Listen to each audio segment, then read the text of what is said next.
En esta chamba, uno aprende a leer a la gente, cómo se visten, cómo caminan, cómo saludan. Sabes cuando alguien es nervioso, cuando es novato y cuando es mejor no hacer preguntas. Eso creía yo, hasta que acepté ese viaje. Me llamo Francisco, aunque en la base todos me dicen Pancho el Sordo, porque hablo poco y escucho menos. Tengo 42 años y manejo desde los 19. Nunca he tenido un accidente grave, nunca he fallado una entrega. Trabajo callado y por eso a veces me ofrecen viajes raros, urgentes, mejor pagados, sin muchas preguntas. Eso fue lo que me ofrecieron esa tarde en la base de Irapuato. Oye, Pancho, ¿te animas a un viaje rápido a Hermosillo? Es una carga chica, un cliente privado. Solo quiere que lo lleven a él y una maleta grande. Paga en efectivo. No hay factura, pero es directo y tú sabes mantener el hocico cerrado. Acepté. Me citaron en una pensión de tráileres al norte de la ciudad. Ahí estaba el tipo, 30 y pico, moreno, delgado, barba mal rasurada. Usaba gorra, lentes oscuros y una chaqueta de mezclilla, a pesar del calor. Cargó la maleta él solo. Pesaba más de lo que parecía. Me dijo, no hay paradas, no hay música, y no hables por teléfono. Si me llevas sin broncas, te dejo 5,000 extra al llegar. Asentí. Me subí. Él se sentó en el asiento del copiloto con la maleta en las piernas, y arrancamos. Al principio todo parecía normal. El tipo no hablaba, solo miraba por la ventana, tenso. Cada vez que pasábamos por un retén o una patrulla, se agachaba un poco, como quien ya sabe lo que es correr. Después de 3 horas en carretera, no aguanté la curiosidad. Le solté. ¿Y qué llevas en esa maleta? ¿Plomo? No respondió. Solo la abrazó más fuerte, como si fuera un bebé. En la noche paramos en una gasolinera. Le pregunté si quería algo. Number 2B, yo me quedo. Fui al baño. Compré un café. Al volver el tipo seguía ahí, en la misma posición. Pero ahora tenía la maleta a los pies. Me pareció ver que le hablaba en voz baja. Subí, fingí que no oí nada y seguimos. Pero ya tenía el estómago hecho nudo. Fue antes de entrar a Chihuahua donde pasó lo peor. Nos detuvo un retén militar, revisión de rutina, y ahí fue cuando todo se quebró. Buenas noches, jefe. ¿Qué transporta? Pasajero privado. Solo traigo a mi copiloto, respondí, tratando de sonar natural. El militar miró al tipo, luego la maleta. ¿Qué lleva ahí? Ropa, dijo él sin emoción. Abra la maleta, por favor. El tipo dudó, me miró de reojo. Yo sentí que se me iba la sangre. ¿Tiene orden o algo?, preguntó él. No se haga, es rutina. O abre o lo bajamos. Ahí supe que algo estaba mal, muy mal, porque en vez de abrirla, el tipo saltó del camión y echó a correr al monte. Ni siquiera intentó llevarse la maleta. Los soldados reaccionaron, corrieron tras él, pero se perdió entre los matorrales. Uno me gritó, «No te muevas, manos al volante». Me bajaron, me revisaron completo. Al final, el oficial abrió la maleta. Yo esperaba droga o armas, pero número. Era una cabeza humana, envuelta en plástico, con los ojos abiertos, y debajo, ropa ensangrentada, documentos, una billetera. Los soldados no dijeron nada por un momento, solo miraban entre ellos. ¿Tú sabías algo de esto? No, lo juro. Me contrataron solo para llevarlo. Me pagaron en efectivo. Pasé el resto de la noche detenido. Interrogatorio, revisión, gritos. Me salvé porque uno de los militares reconoció que yo era trailero de años, sin historial. Me soltaron al amanecer, pero el camión quedó retenido. Lo más extraño fue lo último que me dijo uno de los agentes antes de irme. Ese cabrón, ya lo traíamos. Se hace pasar por pasajero. Pide viajes privados por todo el país. Cada vez desaparece con una maleta. Lleva más de 6 cuerpos. Nunca lo agarramos. Hasta ahora. Lo llamaban el pasajero del norte. Yo me quedé helado. Pensaba que me había salvado, pero número. Porque 2 días después, ya en mi casa, recibí un mensaje al celular. Número desconocido. Solo decía: gracias por el aventón, Pancho. La próxima me toca a mí manejar. Después de ese mensaje, no volví a dormir igual. Revisé todo: el número, la ubicación, cámaras de la base. Nada. El tipo simplemente desapareció, como si nunca hubiera existido. Intenté seguir con mi vida. Cambié de ruta, cambié de chip. Ya no hacía viajes sin papeles, por tentadores que fueran. Pero algo se había roto. Lo peor fue cuando hablé con otros compañeros. En voz baja, varios me dijeron lo mismo. A mí también me lo ofrecieron. Un tipo callado, con una maleta. Yo no acepté porque algo me dio mala espina. Otros sí lo habían llevado, y uno me dijo algo que me dejó helado. El que yo llevé nunca bajó del camión. ¿Cómo que no bajó? Llegué al punto, me pagaron, descargaron la maleta, pero el tipo nunca bajó. Cuando volteé, el asiento del copiloto estaba vacío. Yo ya no sabía qué creer, pero entendí una cosa. Este país está lleno de caminos donde desaparece más que gente. Desaparecen conciencias, nombres, memorias. Un año después, en una pensión cerca de Mazatlán, vi el mismo tipo. Misma gorra, misma chaqueta, solo un poco más flaco. Estaba hablando con un joven trailero, nuevo, nervioso, señalando la cajuela de su coche. No hice nada, no dije nada. Solo subí al camión y me fui, porque entendí que a veces no eres cómplice por lo que haces, sino por lo que decides callar. Y yo ya había hablado demasiado.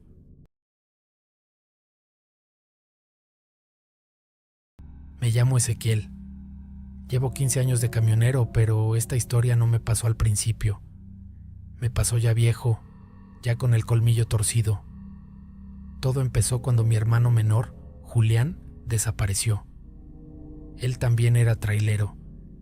Tenía su propio camión, uno viejo pero fuerte, un International rojo con el logo de la Virgen de Guadalupe pegado atrás. Lo último que supimos de él fue que iba rumbo a Monterrey con una carga de material reciclado. Pasó por el arco de Tampico, pero nunca llegó. Durante días nadie supo nada. No respondió llamadas, no marcó GPS, nada. A la semana, el camión apareció abandonado en una terracería entre Linares y Allende, cerrado, sin huellas de violencia, pero vacío.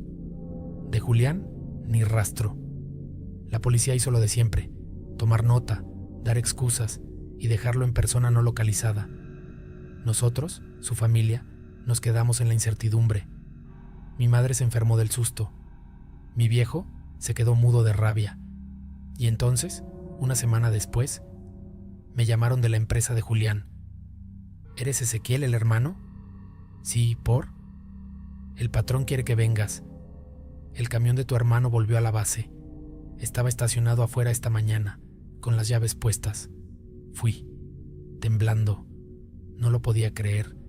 Ahí estaba el camión. Mismo color, mismas placas, la Virgen pegada atrás. Sin daños, limpio, casi como si nunca hubiera salido. Entré a hablar con el patrón, un viejo de voz ronca, de esos que no te miran a los ojos. ¿Usted lo trajo?, me preguntó. ¿Yo? Number estaba con mi familia esperando noticias. Entonces no entiendo ni madres, porque este camión no tiene GPS activo, pero apareció aquí, bien acomodadito, como si lo hubiera dejado alguien que conoce la base. Yo no dije nada, solo lo miré, y ahí vino el golpe. Necesito que lo maneje usted, Ezequiel, que lo saque a ruta. Hay una entrega pendiente en Zacatecas. Se paga doble. Me quedé mudo. Manejar el camión donde desapareció mi hermano, así, como si nada. El patrón lo notó y me lanzó una mirada seca. O lo toma, o el camión se va al corralón y su hermano queda como loco que se fugó con la carga. Lo acepté. no por el dinero. Lo acepté porque sentí que, si me subía a ese camión, tal vez entendería lo que le pasó a Julián. Esa misma tarde me entregaron las llaves, y lo primero que sentí al subirme fue un olor raro. No era basura ni animal, era como miedo encerrado. El olor era como a metal húmedo, mezclado con sudor viejo. Revisé por todos lados, debajo de los asientos, en la litera, en las guanteras. Nada extraño, ni papeles ni ropa, como si alguien lo hubiera limpiado a propósito. Pero el olor seguía. Salí rumbo a Zacatecas al anochecer. Era una ruta conocida, nada raro, pero algo me molestaba. El espejo lateral del lado derecho no paraba de moverse, como si vibrara distinto al resto del camión. Intenté ajustarlo en una gasolinera, pero al rato se desajustaba solo. Pequeño detalle, sí, pero cuando traes el camión de tu hermano desaparecido, todo te parece una señal. Fue en un tramo recto, pasando San Luis Potosí, donde empecé a notar lo verdaderamente raro. Primero, un papel arrugado en el piso de la cabina. No estaba cuando salí. Lo abrí. Era una nota escrita a mano con la letra de Julián. Solo decía: si alguien encuentra esto, no sigas. El que maneja de noche no soy yo. Me paralicé. Pensé que era una broma de mal gusto, o que la había escrito él antes en plan poético. Pero esa letra era de él, y esa frase no era juego. Me bajé en una gasolinera para calmarme. Un compañero trailero me vio pálido y me preguntó qué traía. Le conté un poco, sin decirlo de la nota. Solo le dije que el camión era de mi hermano desaparecido. El compa me miró serio y dijo: hay rutas que te marcan, camiones que se quedan con algo. Tú ten cuidado, Ezequiel. No todo lo que está perdido quiere ser encontrado. No dormí esa noche. Manejé directo, con los ojos secos y el corazón apretado. Pero lo peor vino al amanecer, justo al llegar al primer retén. Los militares me pidieron abrir la caja. ¿Qué transporta?, me preguntó uno. Plástico prensado, respondí. Revisaron, todo en orden, pero cuando el oficial volvió me dijo: ¿y la persona que venía con usted? ¿Qué? Sí, el copiloto. ¿Dónde se bajó? No venía nadie. El militar me miró raro. Uno de los muchachos vio a alguien en el asiento de al lado. Un hombre, con gorra. Te estaba mirando todo el tiempo. Tragué saliva. Me bajé a ver. Abrí la puerta del copiloto. Y ahí estaba. Una huella de zapato en el tapete. Grande. No era mía. Y ese olor a miedo ahora venía de ese lado. No supe qué hacer. ¿Volver? ¿Seguir? Me quedé en la cabina mirando esa huella. No podía dejar de pensar en la nota de Julián. El que maneja de noche no soy yo, pero lo más jodido fue que, en el fondo, entendía lo que quería decir, porque aunque yo llevaba el volante, sentía que el camión no me pertenecía, que cada kilómetro lo decidía él, como si el mismo camión marcara el ritmo, las curvas, hasta cuándo frenar. Me estaba llevando a algún lugar y yo solo obedecía. Llegué a Zacatecas en la noche, entregué la carga, firmé papeles, me dieron una paleta helada y un café como cortesía. Todo parecía normal, pero no me sentía normal. Me sentía culpable. Esa noche no dormí en hotel, dormí en la litera del camión, y fue ahí donde lo entendí todo, porque mientras intentaba dormir, metido en la oscuridad de la cabina, encontré algo atorado en el techo interior. Una hoja doblada, casi invisible, metida en una rendija. La saqué con cuidado. Era una carta que Julián nunca mandó. La escribió con tinta negra, en hojas de libreta, y lo que decía me quebró. Si estás leyendo esto, Ezequiel, es porque el patrón te obligó a tomar este camión. Perdóname, no quise arrastrarte. Me metí en algo que no debía. Me ofrecieron mover cosas fuera del contrato, cosas que no venían con papeles, personas, Y una vez que aceptas, ya no puedes salir. En este camión, una vez transporté a una niña que lloraba todo el camino. No hablaba, solo lloraba. Otro viaje llevé a un hombre con las manos atadas. Me dijeron que era un trato. A mí nadie me dijo que el camión tenía memoria, que los asientos no olvidan. Si algo me pasa, no me busques, no me revivas. Y si sentís que alguien te acompaña en la ruta, no mires, solo maneja. Me quedé ahí, con la carta en las manos, sintiendo que todo lo que creía saber de mi hermano se desmoronaba. No lo desaparecieron, se borró solo, porque en esta chamba hay rutas que te llevan y no te devuelven, rutas que no están en el mapa, rutas de silencio, de tratos oscuros, y el camión sigue rodando, el mismo, la misma placa, la Virgen pegada atrás, como si nada, como si nadie. Llevo más de 15 años manejando tráiler por todo México, y si algo he aprendido es que lo más peligroso en la carretera no son las curvas ni los baches, son las cosas que uno se topa sin querer. Esto que te voy a contar me pasó en la libre que va de Durango a Mazatlán, justo por la sierra. Era marzo, todavía hacía frío por las noches. Me tocaba llevar carga refrigerada de carne. Salí de Durango como a las 8 de la noche. Siempre he preferido manejar de noche, menos tránsito, más tranquilidad. O eso creía. Ya iba como a mitad del camino, entre curvas y cerros, sin señal en el teléfono. Era una noche tranquila, con neblina baja. De pronto, veo unas luces rojas titilando a lo lejos. Pensé que era otro tráiler detenido. Me acerqué con precaución. Y sí, era un camión parado, con las intermitentes puestas, pero sin señales de choque ni ponchadura. Freno, pongo luces de emergencia y me bajo a ver si necesitaban ayuda. Pero apenas puse un pie en el suelo, algo me dio mala espina.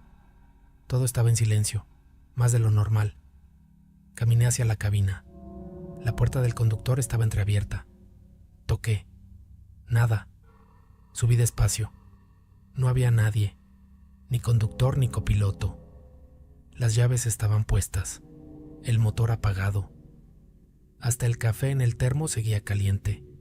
Eso ya estaba raro. Me fui hacia atrás pensando que a lo mejor el chofer había ido al baño al monte o algo así. Caminé con la linterna llamando. ¿Compa? ¿Todo bien? Nada. Me regresé al camión y me dio por revisar la caja. Maldita la hora en que lo hice. No estaba cerrada con candado. La abrí un poco y olía mal, como a carne podrida. Y no era por la carga. No era carne normal. Empujé la puerta y vi dentro bultos envueltos en lonas negras. Como unos 6 o 7. Me paralicé. Quise creer que era basura o algo así, pero uno de los bultos tenía una mano saliéndose. Una mano humana, blanca, tiesa. Me fui de espaldas, el corazón me retumbaba. Cerré la puerta de golpe y salí corriendo hacia mi camión. Subí, arranqué y salí de ahí sin mirar atrás. No sabía si avisar a la policía o no. ¿Y si era una trampa? ¿Y si estaban vigilando? Manejé como loco hasta llegar al siguiente retén, uno de la Guardia Nacional. Les conté todo, tartamudeando. Me hicieron bajar, les señalé más o menos el punto. Se fueron 2 patrullas. Me dijeron que esperara ahí. Yo estaba temblando. Como 1 hora después regresaron. Pero lo que me dijeron me dejó peor. Fuimos, pero no hay nada. Ningún tráiler, ni rastro, ni huellas de llantas. ¿Cómo que nada? Estaba ahí, lo vi. Uno de los oficiales solo me miró con cara seria y me dijo algo que no se me va a olvidar. Compa, esta no es la primera vez que alguien nos cuenta algo parecido y nunca encontramos nada. Si usted quiere dormir tranquilo, mejor no se meta más. Desde ese día nunca más volví a parar en la libre. Pago caseta y voy por la de cuota, así me quede sin ganancia. Y aunque suene loco, Hasta el día de hoy, todavía me pregunto si el café de ese termo seguía caliente porque el chofer acababa de irse, o porque aún estaba ahí, en algún lado. Después de ese día, la cabeza no me daba tregua. No podía dormir. Me despertaba sudando, pensando en esa mano saliéndose de la lona, en el silencio raro, en la sensación de que alguien me estaba mirando desde el monte. Por más que trataba de convencerme de que lo había imaginado, el olor todavía lo tenía en la nariz. Una semana después, me tocó otra ruta hacia Sinaloa. Le pedí al jefe que me mandara por la de cuota. No me importaba pagarla de mi bolsa. No quise decirle la razón, porque ni yo sabía cómo explicarlo sin sonar loco. Pero lo peor no fue eso.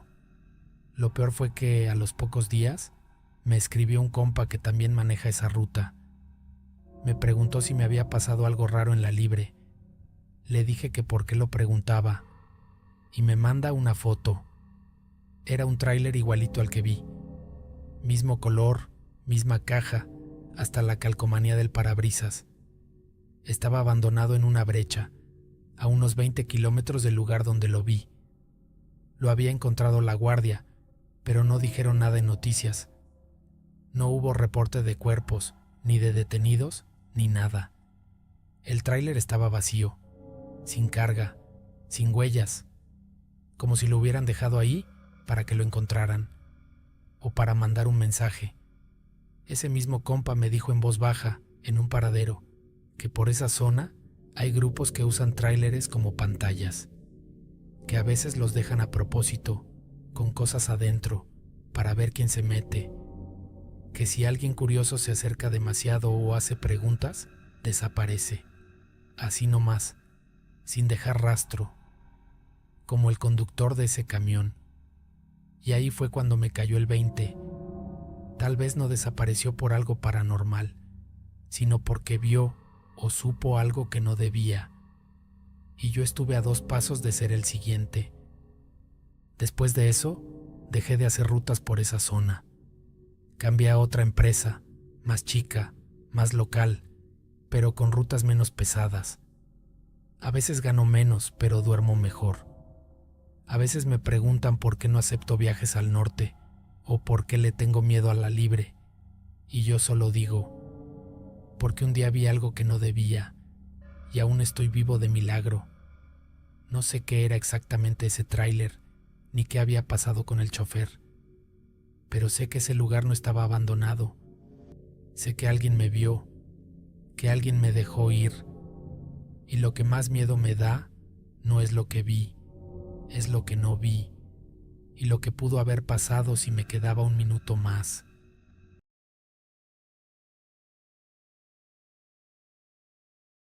Yo tenía 27 años cuando me ofrecieron mi primer viaje de verdad, de esos largos, con carga pesada y varios estados por delante. Hasta entonces solo había hecho recorridos locales, pura chamba de patio y entregas cortas, pero ya tenía licencia, conocía el camino y me sentía listo. Lo que no sabía era que en la carretera hay cosas que no te enseñan en ninguna capacitación. La ruta era desde Irapuato hasta Reynosa, casi 1000 kilómetros.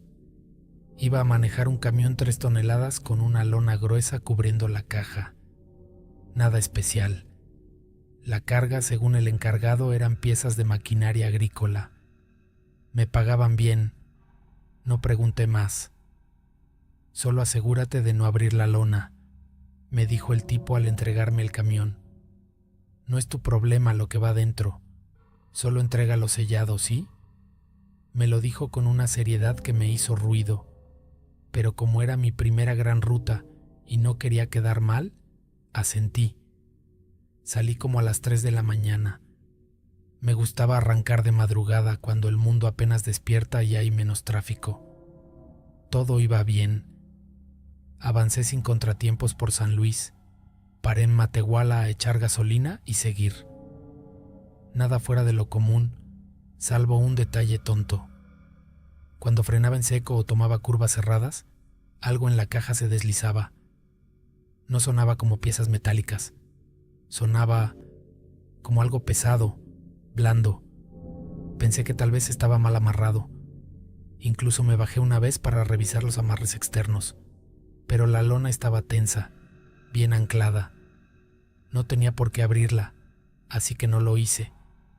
En una fondita rumbo a Linares, ya casi al atardecer, paré a comer.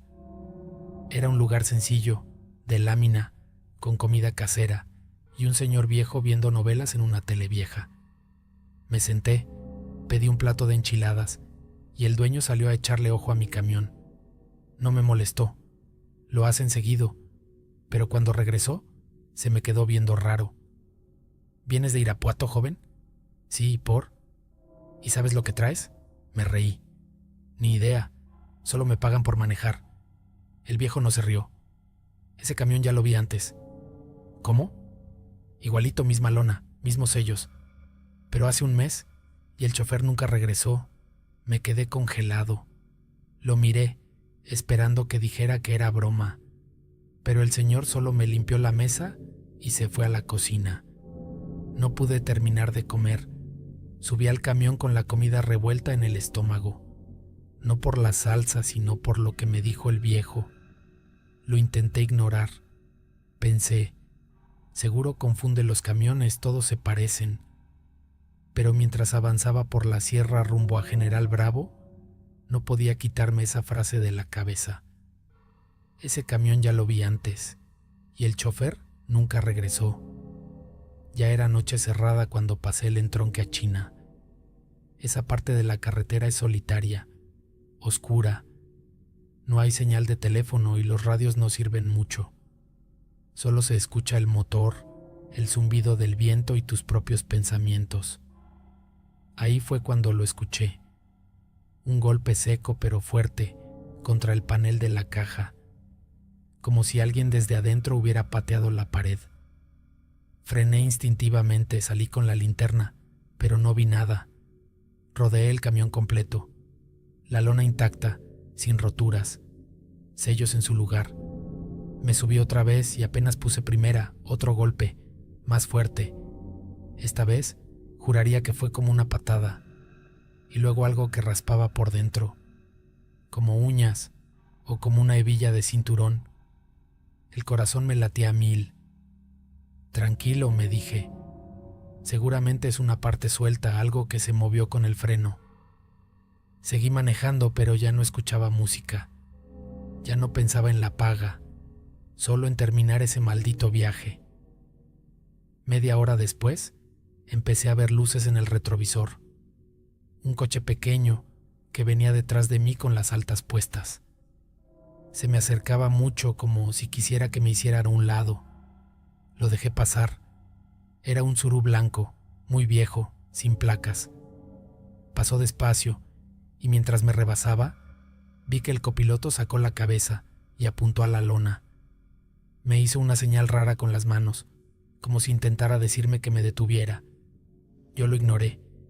Me dio más miedo que otra cosa. El coche se alejó, pero 2 minutos después, estaba otra vez atrás, sin luces. Solo lo veía porque reflejaba mis faros. Iba pegado a la caja. Y entonces, otra vez, un golpe seco. Pero ahora, desde afuera, como si alguien hubiera brincado desde el coche a la parte trasera de mi camión. Ahí me ganó el pánico. Me orillé con violencia. Bajé con la linterna en la mano, temblando, y corrí hacia la parte de atrás. El coche ya no estaba, pero encontré algo que no me esperaba. Uno de los sellos de la lona estaba forzado, no roto, forzado, como si alguien hubiera intentado abrir sin dejar huella. Y ahí, en el suelo, había una mancha, oscura, espesa. No era aceite, parecía sangre. Me quedé congelado frente a esa mancha. Ni viento soplaba ya. El motor seguía encendido y el silencio a mi alrededor era tan denso que parecía tragarse el sonido. Miré alrededor con la linterna. Nada. Ni coches, ni luces, ni animales. Solo monte seco, brechas sin nombre y un aire que olía a fierro. Quise abrir la lona. Lo juro.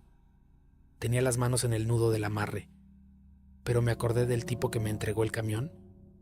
No abras la lona, y también del viejo de la fondita. Ese chofer nunca regresó. Me subí de nuevo, apreté los dientes, agarré el volante con fuerza y seguí.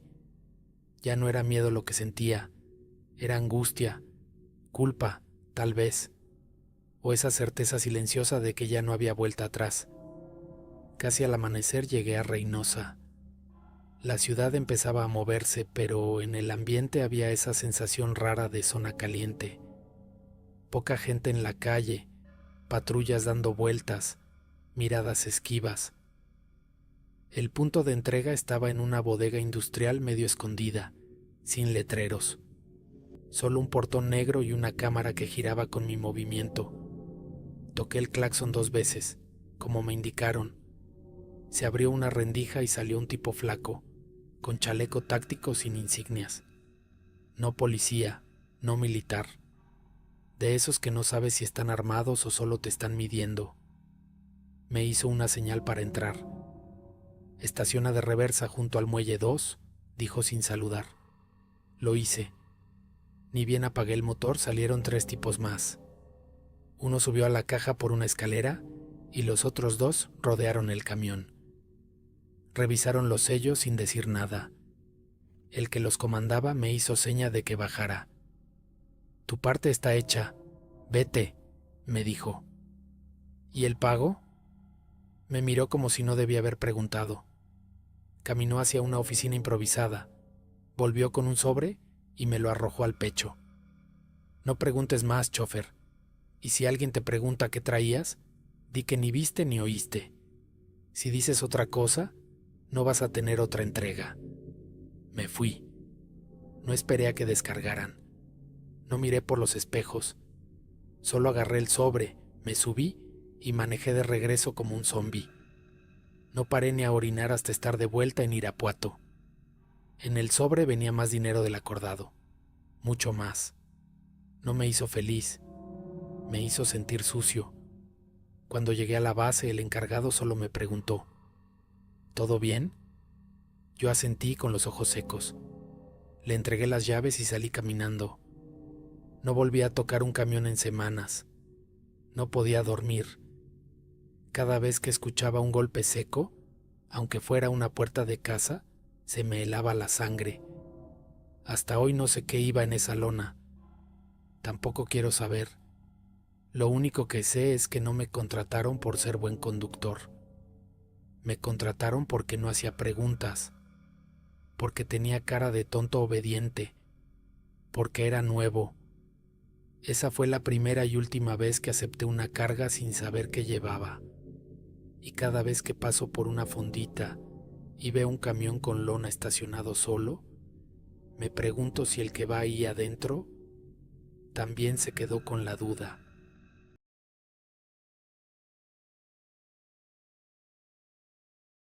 No sé si lo que hice fue correcto. Hasta el día de hoy tengo pesadillas con su cara. Era de noche, yo venía saliendo de una entrega en Oaxaca, rumbo a Puebla. Había salido tarde del parque industrial porque la gente se había atrasado cargando, así que me tocó carretera de madrugada, que es cuando las cosas se sienten más pesadas, más densas. Tú sabes, en el monte hasta las luces del tablero te hacen compañía. Por eso la vi de inmediato. Eran como las 3 de la mañana y estaba parada justo en el acotamiento, del lado derecho, a la orilla de la línea blanca. Una niña, así, sola. No tenía más de 8 años. Llevaba un vestido rosa sucio y el pelo enmarañado. Estaba quieta, demasiado quieta. Le pasé de largo sin detenerme. Lo confieso. Mi primer impulso fue no frenar. ¿Qué hacía una niña sola ahí, a esa hora? Mi cabeza empezó a llenarse de ideas que no me gustaron. 5 minutos después, di vuelta en U en una zona donde pude y regresé. No podía dejarla ahí. No me iba a perdonar si al día siguiente la encontraba en las noticias. Y sí, seguía ahí. La alumbré con las luces altas. No se movió. Me bajé, despacio. con las intermitentes puestas, linterna en mano. Me acerqué con calma, hablándole con voz suave. «Hola, ¿estás bien, chiquita? ¿Te perdiste?» No dijo nada, ni un gesto. Me acerqué un poco más y ahí me di cuenta. No tenía zapatos. Tenía los pies sucios, como si llevara días caminando. Tenía marcas de tierra y raspaduras en las piernas. Me agaché, más cerca, y le pregunté su nombre. «Me llamo Azul», dijo. Apenas un susurro. Sentí un nudo en el pecho. No por miedo, sino por lo que implica encontrar a una niña así. Le dije que subiríamos al camión para llevarla a la policía o buscar a su familia. Ella solo asintió. La subí a la cabina. Le ofrecí una cobija y algo de agua. La envolví porque estaba temblando. «¿Dónde están tus papás?», pregunté mientras avanzábamos. No respondió. Solo dijo una frase que me dejó helado. «No vuelvas a detenerte por una niña. Nunca». Después de que dijo eso, se quedó callada. No quiso responder más. Ni siquiera me miraba. Solo miraba al frente, las manos en el regazo, los pies colgando. Yo no sabía si lo que había dicho era parte de un trauma, un juego o algo más grave. Intenté mantener la calma. Pensé, tal vez escapó de algo, tal vez la usaron para algo feo. Esas cosas pasan y uno no se entera hasta que ya es tarde. Estábamos ya cerca de Tehuacán cuando vi un retén federal. Me alivié. Bajé velocidad, les hice señas con las luces y orillé el camión. Se acercó uno de los guardias, me pidió papeles, todo normal. «¿Viaja solo?», me preguntó. «Number. Encontré a una niña sola en la carretera. La traigo en la cabina. Se llama Azul. Dice que no sabe dónde están sus papás». El federal frunció el ceño. «¿Dónde la recogió?». «Cerca de la desviación a Huautla. Estaba sola, parada. No había casas, ni autos, ni nada cerca». Le hizo una seña a su compañero. Otro se acercó al lado del copiloto. Yo me bajé con cuidado, sin moverme de más, para que no pensaran mal. Pero cuando abrieron la puerta del lado derecho, la cabina estaba vacía. No había nadie. «¿Dónde está la niña?», preguntó el federal serio. «Estaba ahí», dije temblando. «Les juro que estaba ahí». Le puse una cobija, le di agua. Me dijo su nombre, Azul. Les juro que no estoy inventando. Los oficiales se miraron entre ellos. Uno se asomó a la caja del camión. Vacía, claro. Era un viaje de regreso. El otro me pidió sentarme. ¿Usó algo? ¿Algún medicamento? ¿Ha dormido bien? Estoy bien, no estoy loco. Ella estaba ahí. Me tuvieron ahí media hora. Me revisaron todo. Me pidieron que abriera la guantera, los cajones, debajo de los asientos. Nada. Ni rastro de la niña. Ni huellas, ni cobija, ni botella, nada. Me dejaron ir, pero con la advertencia de que si alguien denunciaba algo relacionado, me iban a buscar.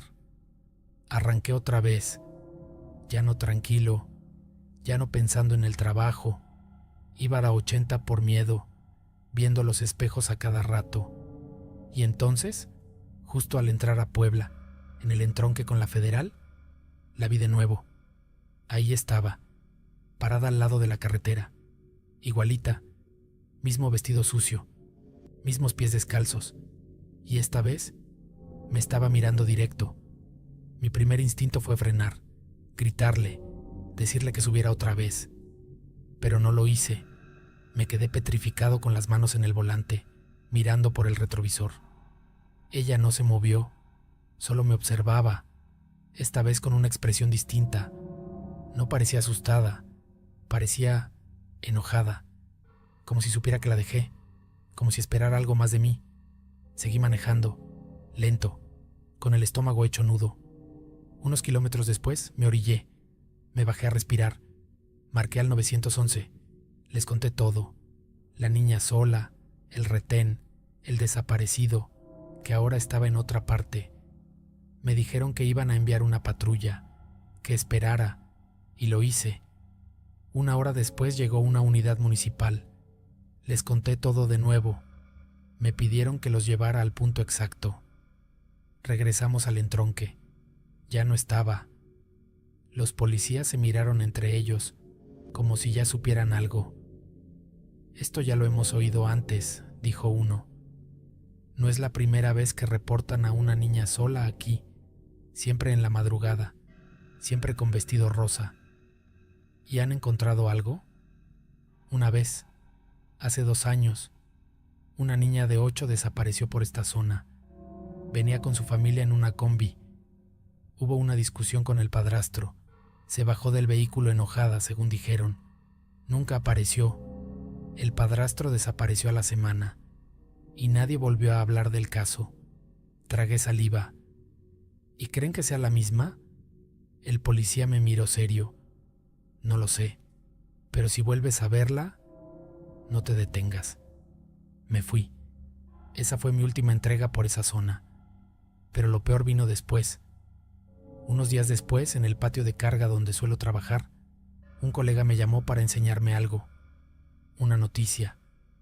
Un chofer había sido detenido en Veracruz. Iba rumbo a Minatitlán con una niña escondida en la cabina. Decía que la había rescatado de la carretera. Dijo que no recordaba bien cómo había llegado ahí. Estaba desorientado, confundido. Juraba que la niña lo obligó a llevársela. La descripción de la niña era la misma. Vestido rosa, pies descalzos, pelo largo.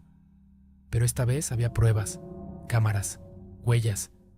La niña existía y había escapado de un albergue hacía una semana.